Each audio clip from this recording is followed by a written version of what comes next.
So just explain to us in your own words what has happened. I just kind of gave the outline there. Yeah. Well, the SFO has charged about a dozen bank traders and brokers in the Libor investigation over the past year or two.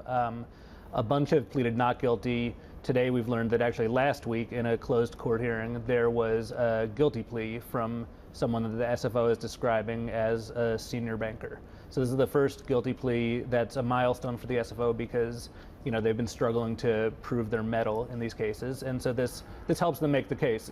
It's a weird situation though because we're not allowed to publicly divulge who the person is. That's a situation you'd never see, certainly in the United States. It's a peculiarity of the British legal system that could happen. And you know who it is. Yeah. A whole courtroom full of people knows who it is. Sure. Yeah. And what kind of precedent does this set? I mean, does that mean that there are indications that things could get easier for the SFO to push forward with, just speaking generally, and when someone pleads guilty, usually I imagine that you would get an agreement for them to testify against some of their alleged co-conspirators or collaborators. I don't actually know if that's the case in this situation, but that is often a strategy that prosecutors would use. So it's possible that people higher up at this individual's bank would be worried about that. I don't know that to be the case. As I said, I'm not even allowed to say which bank this person works for.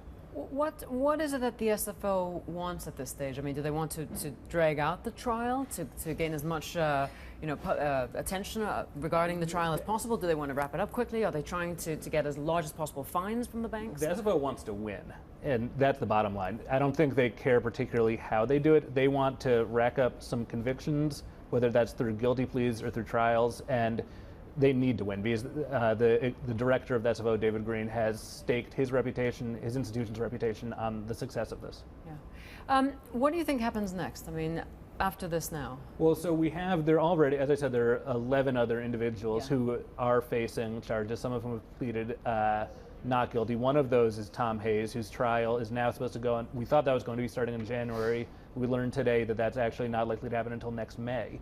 So these cases are really dragging out for a variety of reasons, which again, we're not supposed to get into publicly.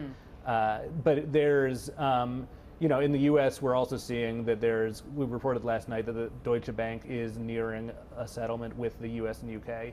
And so the cases are still kind of gradually making their way through both the regulatory apparatus and through the legal system. But it just shows that the Libor saga is going to be with us for definitely well into next year, if not beyond that.